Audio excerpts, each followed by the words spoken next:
ආයුවන් මේ මොනවද? මේ තමයි අලු කෙසෙල් සාකය. ඇයි මේකට අලු කෙසෙල් සාකය කියලා කියන්නේ? අර පුහුල් වල වාගේ මෙන්න මේකේ මේ අලු පිපෙනවා. දැන් මේක තාම මේ මෝරලා මදි හින්දා දැන් මේ කන පොඩ පාත් වෙලා තියෙනවා. ඒ හින්දා දැන් මම මේක ආහාරයට ගන්න. හැබැයි මේ ගාන තමයි හොඳ මේ උයන්න හොඳම ගාන තමයි මේ තියෙන්නේ. එතකොට දැන් මේක අපි අලු කෙසෙල් කියලා කියනවා. මේක දැන් අපි ආහාරයට ගන්නවා. ආහාරයට ගත්තට අපේ ගෘහණියන් මේක ලස්සනට රසට හොඳට පිළියෙල කරලා දෙනවා. මේකේ මොනවත් විසි කරන්න දෙයක් නැහැ. මේකේ පොත්ත හිටන් අපි ගන්නවානේ.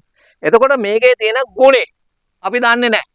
අනේ ඒක තමයි මම ඔයාලත් එක්කන් අද මේ බෙදා ගන්න යන්නේ. එතකොට ඉස්සලාම මේක අපි මෙහෙම පටන් ගමුකෝ. අපේ ලෙඩ රෝග අතරින් දැන් ධර්ම රෝගයක් නෙමේ අර්ශස් රෝගේ. මෙන්න මේ අර්ශස් රෝගින් ඉන්නා නේද?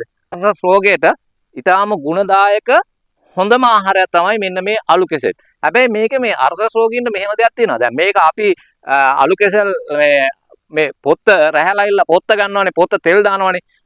අනේ පොත්ත තෙල් දාලා ගන්න හොඳ නැහැ. මේක පොත්ත ඒ කට්ටිය ගන්න පුළුවන් මෙහෙම. මලවලා. බැලුමක් ලෙසට මලවලා ආහාරයට ගන්න පුළුවන්. දැන් මේක අපි මදේ අරගෙන පොත්ත සමහරක් විසි කරනවා. දන්නේ නැහැ විසි කරනවා. විසි කරන්න එපා. කවදාවත් මේවා විසි කරන්නේ නැහැ. මේක සියලු දේම මේකේ ගන්නවා. ඉතින් අර්ශස් රෝගීන්ට මේකේ පොත්ත තෙල් දාන්න නැතුව පොත්ත පුළුවන් සම්බෝලයක් හදලා එහෙම නැත්නම් මැල්ලුමක් හදලා අන්න ඒ විදිහට ආහාරයට ගන්න. එතකොට තමයි මේ හෘදයාබාධ තියෙනවානේ. හෘදයාබාධ තියෙන රෝගීන්ට ඊටාම ගුණදායක ආහාරයක් ලෙසට පිළියෙල කරලා ගන්න පුළුවන් දෙයක් තමයි මෙන්න මේ අලු මොන්දන් කෙසෙල්. එතකොට දැන් මේ කොලෙස්ටරෝල් තියෙනවා. ગેස්ට්‍රයිටිස්.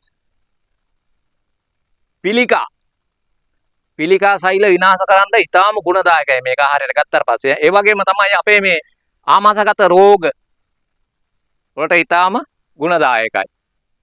දැන් අපිට බඩේ දැවිල්ල හැදෙනවානේ. බඩේ දැවිල්ල හැදුනාම බඩේ දැවිල්ල තියෙන වෙලාවට මේ අලු කෙසෙල් අපි ව්‍යංජනයක් හදලා කනවා නම් ඒක ඉතාම ගුණදායකයි. ආහාරයට ගන්නකොට දැන් අපි මේක දරුවෝ ඉන්නවනේ, දරුවන්ට මේ පණු රෝග වැළඳෙනවානේ. මෙන්න මේ පණු රෝග වලටත් මේක හරිම ගුණදායකයි. ආහාරයට ගත්තාම අපේ මේ මතක ශක්තිය, ධාරණ ශක්තිය වැඩි කරනවා. ඒ වගේම තමයි ශරීර ශක්තිය. මේකෙන් හොඳ ශරීර ශක්තියක් ලබා දෙනවා. ගොඩාක්ම මේකේ තියෙන වටිනාකම තමයි මේ අලු කෙසෙල් ආහාරයට ගත්තට පස්සේ දැන් මේවා ඇත්ත වශයෙන්ම ගොඩාක් දන්නේ නැහැ. මේවා දන්නේ නැහැ. මොනවද ඔහේ ගෙදර පිළියෙල කරන හරි නංගිලා හරි භාර්යාව හරි මේක ගෙදර පිළියෙල කරලා දින ඔහේ ඇවිල්ලා අපි ආහාරයට ගන්නවා. ගත්තට මේකේ තියෙන රසයේ විතරයි ගුණේ දන්නේ නැහැ. ඉතින් ඒ නිසා තමයි මේක අපි ආහාරයට ගත්තට පස්සේ හොඳ ශක්ති දනක ආහාරය. ඒ වගේම තමයි අපේ මේ සම තියනවා නේද? සම පැහැපත් කරනවා. මේ රූසෝභාව ලබා දෙනවා. මෙන්න ඒ තරම් මේකේ මොකද විටමින් පෝෂ්‍ය පදාර්ථයන් මේකේ අන්තර්ගතයේ තියෙනවා. ඉතින් මේක හරි මේ සමට ඊටාම හොඳ ආහාරයක් ලෙසට අපිට මේක ව්‍යංජනයක් ලෙසට ගන්න පුළුවන්. ඒ වගේම තමයි දියවැඩියා රෝගයට. දියවැඩියා රෝගයේ තියෙන කට්ටියගේ දියවැඩියාව පාලනය කරන්නත් මේ අලු කෙසෙල් හොඳයි. එතකොට අපිට පිළියෙල කරගන්න පුළුවන් ආහාර ගන්නකොට ක්‍රම කීපයකට පිළියෙල කරගන්න පුළුවන්.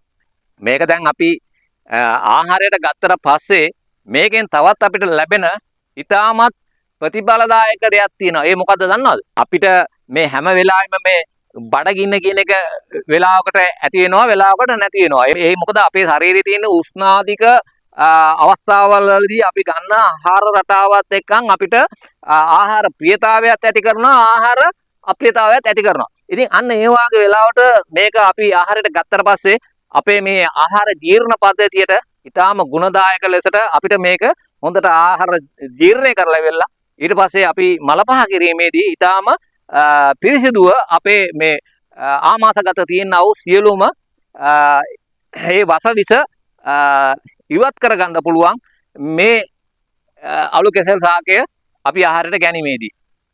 ඉතින් අත් වශයෙන්ම කියනවා නම් අපි මේක දෙන්ම ඊටාම වටිනා ඖෂධීය ආහාර වර්ගයක් තමයි මේ අලු කෙසෙල්.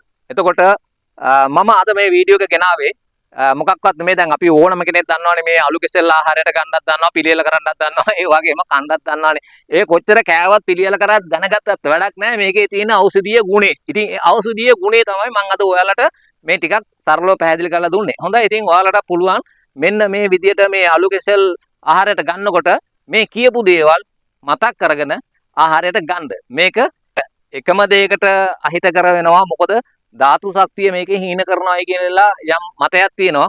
ඉතින් ඒක හරියටම ඉතින් එහෙම දෙයක් තියනවද නැද්ද කියන එක අනුමත කරන්න බෑ.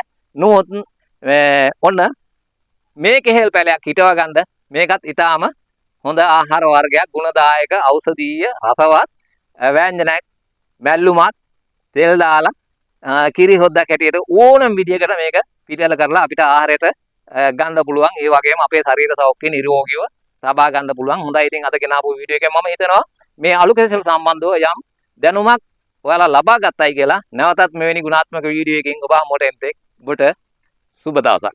ජය වේවා.